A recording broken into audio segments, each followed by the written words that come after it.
Hi guys, welcome to Webcast. Uh, Today we're going to be talking about Stage 2 tips and tricks, and my name is Rahul. I'm a Udacity coach, I'm Anthony. also Udacity coach. Uh, and yeah, so today we want to address some issues that you guys might have been having with the Code Your Own quiz project. And by the end of this webcast, hopefully you'll have an idea of not only to how to approach this particular programming problem posed by Stage 2, but also programming problems in general, just being able to identify the problem and break it down. Yeah, definitely. So before this webcast, we looked into some of the common reasons why students do not meet specifications on the Stage 2 project. And the top reasons were uh, not commenting at the beginning of functions, not using functions appropriately to automate repeated tasks, or having functions that are longer than 18 lines of code. And there are some smaller issues like prompting the users to try again and printing the quiz after you've replaced the blank. But overall, almost all these problems that have one commonality, and that is that they all have to do with properly defining functions. Um, and because of that, we're going to be focusing almost entirely today on how to read a problem, break down the problem in such a way that it makes it easy to develop functions when the time comes for it.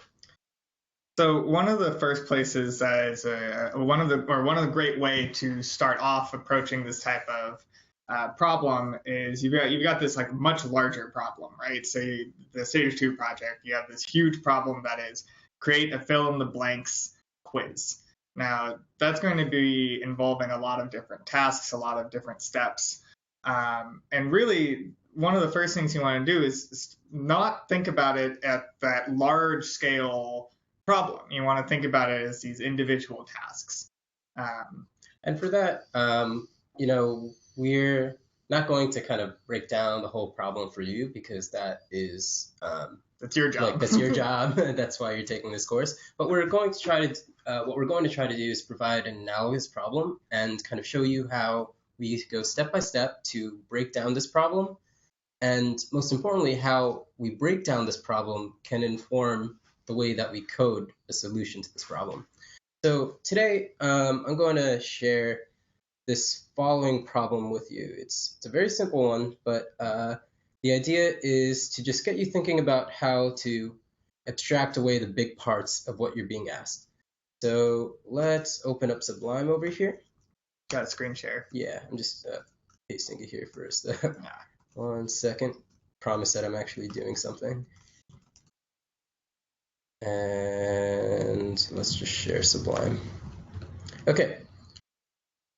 Is that showing up? There you go. Yep. Okay, so the problem that we're going to be working on today is show user three different people drinking Coke. I think that's a sufficiently ambiguous problem, and some of you might be approaching the Stage 2 project as a sufficiently ambiguous problem as well. So for that reason, let's just break down what it is we're trying to talk about. So what does show mean here? Well, because there's sometimes like no one we can ask to kind of clarify the certain parts of a problem, we sometimes have to make a reasonable assumption about what's meant and try to move forward like that. So let's assume that in this case, show means print. It may or may not mean it, but for our purposes and moving forward, we're going to say that show means print. Now, the second part of this problem is show a user three different people drinking Coke. What does that mean? Well, I think that here we can also make another assumption that show means printing. So we might want to print three different people. Because we're not given the people like we're told to print out, we can assume that we can just make them up. So we can also assume that drinking Coke could also be like just a word, a string, some sentence that we print out. So here, we've kind of broken down the problem logically, and with that, we've kind of like talked out what it is we want to say. And this is kind of what we wanted to, what we just went over. We said that we want to have three people we want to print, ready to be printed. And we want to take the first person, print the first person drinking Coke, take in the second person, print the second person drinking Coke, and take in the third person and print that person drinking Coke as well. Seems kind of silly, but what we've done here is just really kind of broken down this ambiguous question and given ourselves in comments direction to actually go forward and code something. Yeah, and this is one of goes back to one of the reasons why a lot of students don't pass stage 2 is not commenting at the start of functions. Right. And that's a huge reason why that requirement exists. We want you to start your functions with a comment explaining what the inputs, outputs, and tasks of your function are. Yeah. It's a great way, actually, not only to verify that that's what your function is doing when you have finished writing it, but to actually do it before you even write it and start thinking about those questions. What are my function's inputs? What are its outputs? And what tasks should it actually complete? Right. And notice here that we've noted what our function needs to, well, function. We've noted the input here. We take in the first person, and we noted the output, what this function is intended to do. We print the first person drinking Coke. So let's go ahead and just try and code in accordance with what it is we commented. I've kind of like made this in beforehand, but here we've noted that we want to have three people we want to print, ready to be printed, and I've chosen Susie, who's a fictional character here, and me and Anthony. And those could also be fictional people. Yes, if we want them to be. You never know. There might be a second Rahul out there. Doubtful. But that being said, we're in a good place to kind of fill out this skeleton that we've developed here in comments. So here we have a first function that kind of defines Susie drinking Coke. Here's a second function with me drinking Coke. And here's a function with Anthony drinking Coke. And one thing that we kind of didn't write was that we have to call each one of these functions individually. So I see some issues with this code already, and I'm assuming that maybe some students are saying this too. You might remember from the class that we talk about a lot of big thing with functions is that they help you avoid repetition. But I'm seeing, and we're hoping some students see this as well, these three functions look really, really similar. Right. Yeah. Susie drinks Coke, Rahul drinks Coke, Anthony drinks Coke. What this is not doing is it's not abstracting the problem. It's making it very specific to a very specific type of problem.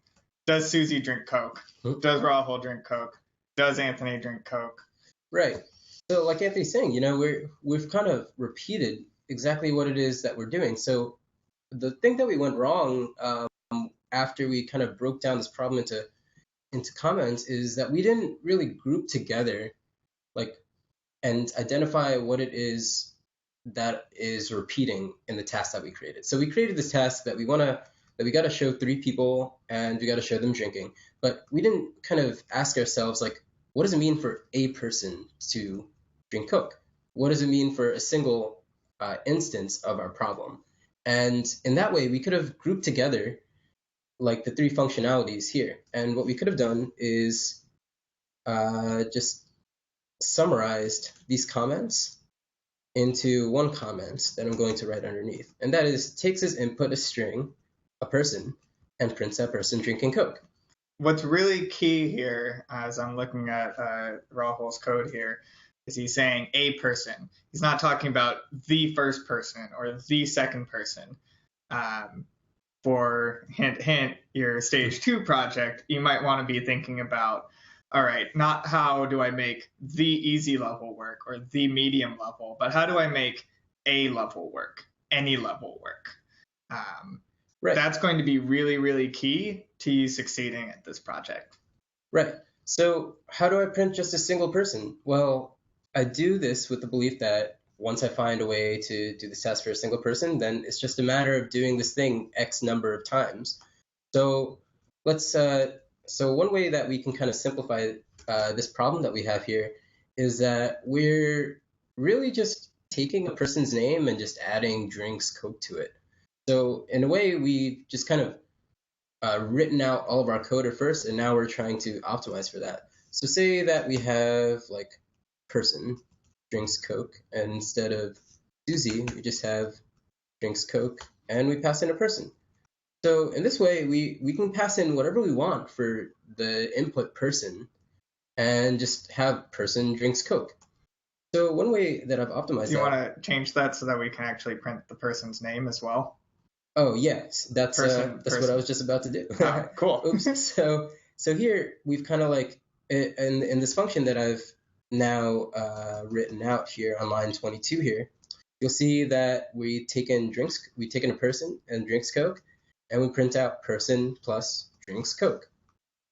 Now I'm not gonna build this because it's a pretty simple problem, but I think that you can very obviously see how we've just really condensed these three functions into one by simply thinking about like a person versus the three people that we have to print out. So we can get rid of that. And we've just lost like maybe 18 lines of code, which is surprisingly the number of lines that it takes to not pass a submission. So you can see that just by this little exercise, we've been able to eliminate like a huge portion of repeated unnecessary code. And with that, you'll be able to kind of kill two birds with one stone by making a proper function and not having it so long that it doesn't pass our requirements. So, and you'll see that the functionality is essentially the same. We've just really just taken a person and drinks Coke. So you might be asking yourself, like, what does this have to do with our stage 2 project? And I think that we've kind of, we've really just honed down on the ideas that we want to kind of get you guys to instill within yourselves after like doing this programming problem. So after you finish the stage 2 problem, we're hoping that you're able to now abstract parts of the problem to make it easier to understand how we can code it. We want you to kind of realize that by doing this, you've avoided repeating yourself in the future, and you prevented the development of really long code from the very beginning. You've also like prevented yourselves from repeating your code unnecessarily by really kind of breaking down the problem from the very beginning.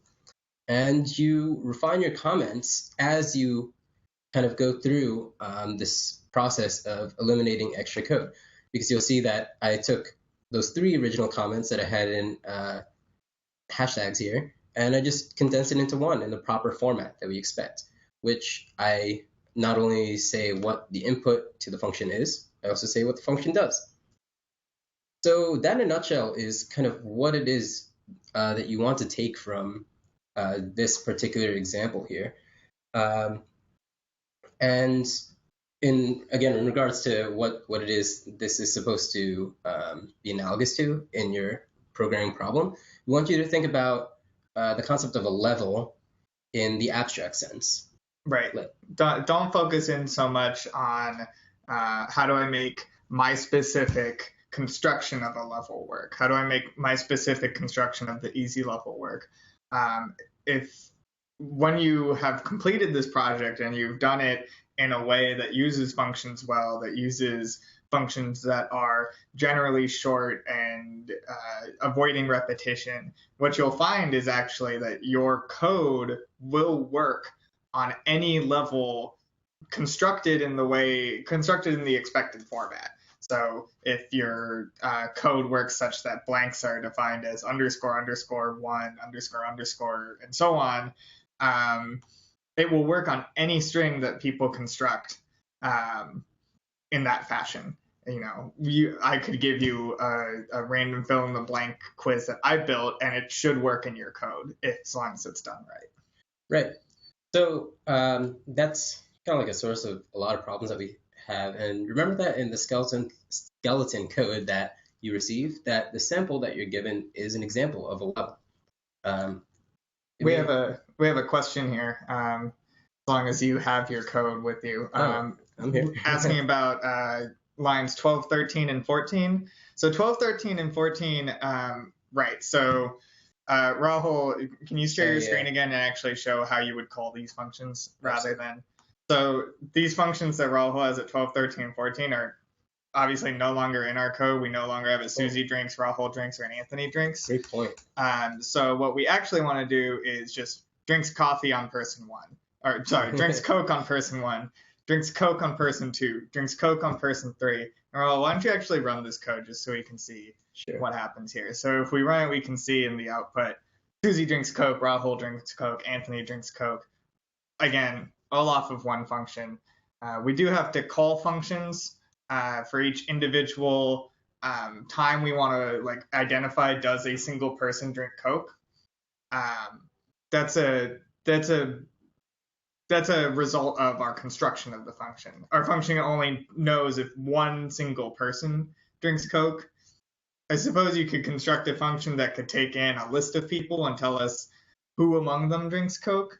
But that's a more complicated example. Maybe that's something for you to try at home. Yeah, it might be something that you want to implement for your stage 2 project. But the idea here is to kind of just simplify your thinking when you're trying to approach this problem.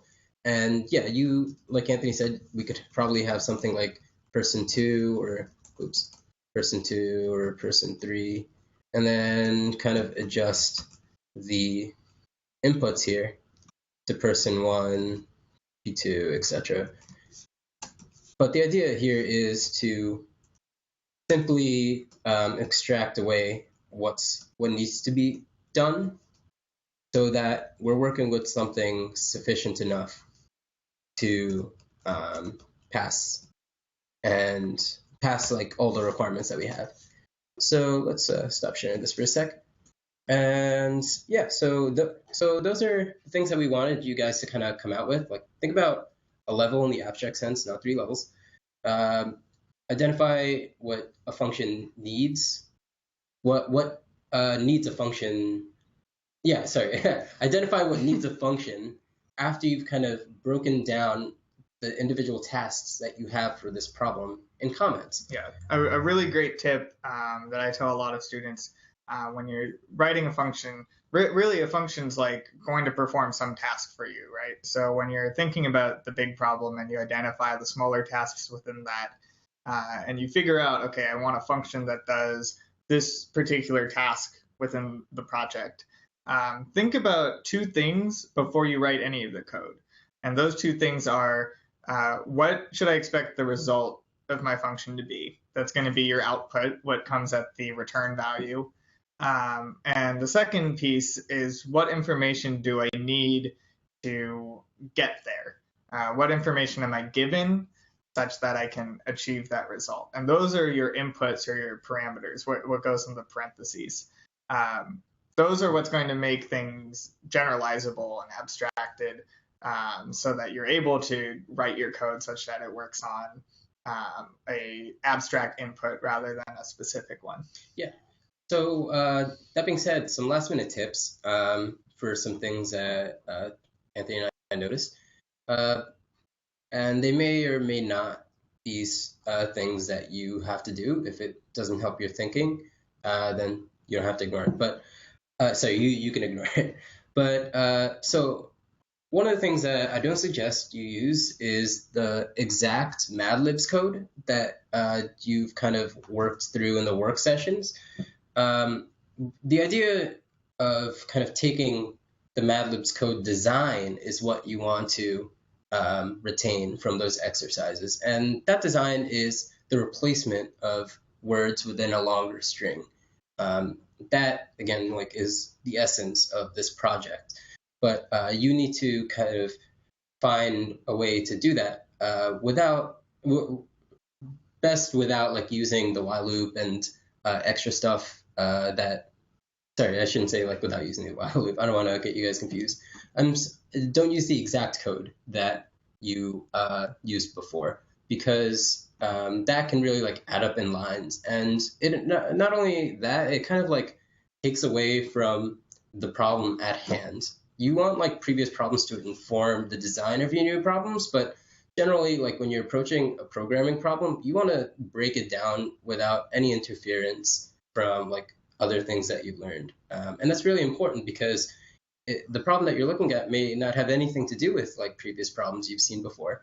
So make sure that you're first breaking down the problem and you have like those comments where you have exactly what you want to do, and then you can think about what it is you did in Mad Libs that might help you in this particular situation. We have a question that popped up in the general chat Sure. about from Stefan. He's saying the feedback he's received on this project says that he shouldn't be using while loops to cycle through the 4 questions. So it's hard to say I without seeing your code, and I'm not fully understanding your interpretation of the reviewer's feedback. But I'll try to answer that as best as possible. I would imagine, so part of the specification, right, is that the user can select a level. You might run into issues if you're having the user select a level and then using a while loop to go through that, because then might not really be selecting. Like if your while loop is always starting from the easy question, yet I'm selecting medium, then that's a dissociation between what the user input is and what your code is doing. So again, really difficult question to address here without seeing the code, without seeing the reviewer feedback. Essentially, I think it's this issue sounds like it might be more specific to your code rather than to the concept of using while loops. There certainly is a place for while loops in this problem. In fact, it would be quite difficult to do it without any looping there. What I would suggest you to do, again, think about the tasks. So if there is a task which is select a level, maybe you want a function that manages all the code that goes into having the user select a level. Sorry, I'm just answering Paul's question. I don't know if you guys had trouble seeing the lower left corner of the Sublime text, but it was just printing out the output. And I just posted that in the event chat if you were wondering about that. But exactly what Anthony's saying, it's really, it's not about kind of you like not using a while loop here, not using like a while loop there. Also, it's really about kind of breaking down a problem. And I can't really stress this enough because it's fundamental to coding before, because I'm sure you guys either have a firm grasp of the concepts or can hop on a 101 and then get a firm grasp of like the programming concepts. But just problem solving in itself is a different animal. And we also want to kind of help you guys get a mindset for that, because that's important moving on when you see other sorts of problems that you might be faced with. But yeah, so we have time for a lot more questions. If you have, or any questions that you might have. Yeah, so we'll stick around for a little while. The Q&A is open, the chat is open. Feel free to chat us, ask us questions. There'll also be a quick survey sent out on the chat asking about how you felt about this new service that we're testing out here. We're hoping it's an improvement over Google Hangouts, which we've been using previously. So the survey was just posted in the chat. Please take that if you have time. And yeah, feel free to use the Q&A to ask any questions you have. Rollo, do you have any last tips that you can think of while we're waiting for questions to come in? Actually, I guess one that we didn't talk about, there's a huge thing in lesson 2.7, Dave talks about this a little bit with the days between dates problem. And one of the things he breaks that down into several tasks, and he talks about, the functions that we should use for it and what goes into that. I'll finish up my thought here and then address the question. One of the things he mentions is that one of the tasks is identifying is a year a leap year? And he mentions that that's actually a very easy problem to solve in the scope of the larger problem, but he actually saves that for the last thing that he does. And the reason why he does that is because evaluating whether a year is a leap year, well, that problem in itself is a little easy. It complicates the larger problem that makes writing the rest of the code more difficult. To me, that's very analogous to the Stage 2 project and the idea of having the user pick a level. And one thing that I see a lot of students do is that's the first thing they do, is they write some code, they write some function that allows the user to select one of 3 levels. And honestly, that's probably one of the easier functions to write in this assignment. I don't recommend starting there for the same reason that Dave does not start with the leap year. It complicates the rest of your code because now all of a sudden you're thinking about 3 different levels, and you might start falling into that mistake that we talked about earlier, whereby you're thinking about my specific levels rather than a level. So I really recommend you create one example level to run your code on and get your code to work on that single level first in a generalizable way, in an abstract way. And then once you've done that, then you can start thinking, okay, so now how do I get my user to have 3 different levels available to them? You'll actually find that's very, very easy to do if it can work on a level. So a couple of questions here in the chat. Dion's asking, how much does the raw input part of the quiz affect the complexity of my code? Oh, I answered that. I mean, I'm just going to answer them out loud here for people who maybe aren't on Q&A. Mm-hmm. So yeah, that's, as Rahul said, it's a necessary part of the program. It's just one line of code. That's what's going to allow the user to respond. The syntax for raw input is simply you assign raw input to some variable, and in parentheses for raw input, you have a string.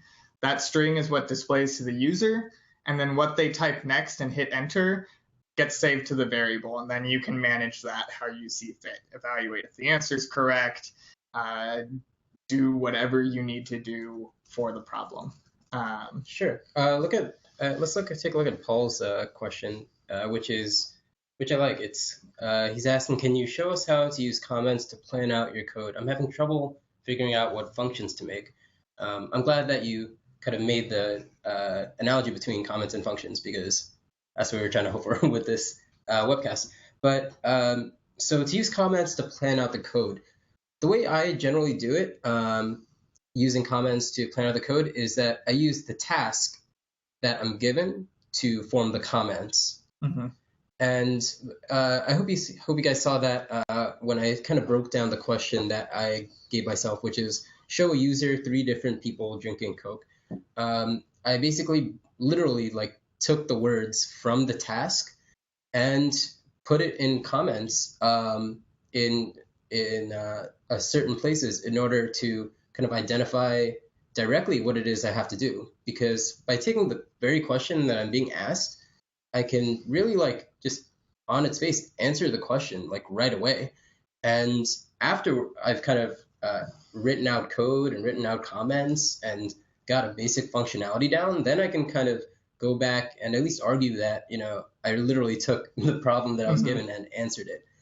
Great place to start would be the project specification that tells you what you're supposed to do for this project. And that's going to lay out essentially the rules of the game, right? So it's going to say it has to display the question first, and it has to ask the user for input. Then it should evaluate. Those are maybe things that you want to think about making functions, and you might want to think, okay, so which of these are tasks that belong to that I might have to repeat and that should appear in a function in some way. Yeah, I'm really glad you mentioned that, because I think that we give a lot of information that sometimes might seem convoluted in the sample code that we give you. So what I suggest is kind of just erasing parts of prompt that we give you and only leaving literal action items. Literally break it down into steps, like step 1, step 2, step 3, yeah, and then go forth. And they're literally in comments already. So right then and there, you already have like Yeah. your tasks. Comments are a great way to store those. Like some people call it pseudocode. Essentially, it's like a step-by-step process and algorithm towards solving a problem, but not written in a computer programming language. Jennifer also has a question. So as far as asking the user to choose a level in our quiz, is it appropriate to use if-else statements for choosing the level? Yes. In fact, that's probably one of the best ways to do it. It kind of goes on programming style, but essentially, I guess two ways you could do this is one, you could do it at the global level, meaning not inside of any function, and just that code is run immediately upon when you run the file, or you could do it in a function itself. I personally am a proponent of thinking that code shouldn't be written at the global level, but that's going to be up to you and your personal preference and style to decide that.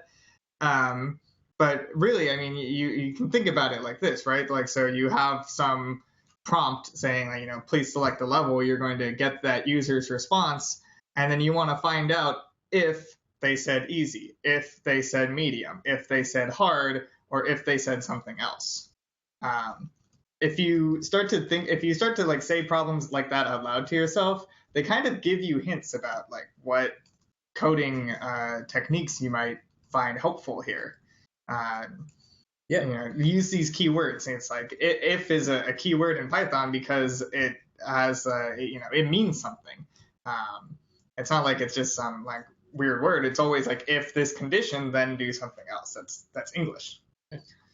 So I think that unless anyone has any more questions, we can kind of wrap this up right now. But it seems like you guys have been asking some great questions, and from the questions that you've been asking, I've seen that you have hopefully gained a better mindset of how to tackle not only this problem, but other problems that you might face, not only in this degree, but in the future of your programming career. So if that's the last question, I think that we can kind of end this webcast. Yeah, sounds good to me. Awesome. Thanks for tuning in today. Fill out the survey. Good luck with stage 2. We're here to help you if you need more help. And eat your vegetables. And eat your vegetables. See you guys. All right. See ya.